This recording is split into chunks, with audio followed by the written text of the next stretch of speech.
जय महाराष्ट्र. वटमुले स्थितो ब्रह्मा वटमध्ये जनार्दन वटाग्रे तू शिवो देवः सावित्री वट संश्रिता. या वृक्षाला अक्षयवट म्हणतात कारण ते 100 वर्षांपेक्षाही जास्त काळ राहते. वडाचे झाड दीर्घायुष्य, स्थिरता आणि अखंड समृद्धीचे प्रतीक मानले जाते. याची मुळे खोलवर असतात आणि पारंब्यांचा विस्तार खूप. अगदी त्याचप्रमाणे कुटुंबाचा विकास व्हावा आणि प्रपंच संपन्न व्हावा ही भावना.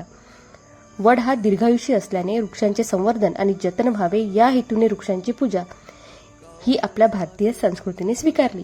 पण यावर्षी हे करत असताना आपण 3 गोष्टी न चुकता पाळूया. पहिली, पूजा करत असताना झाडांच्या फांद्याची तोड केली जाणार नाही.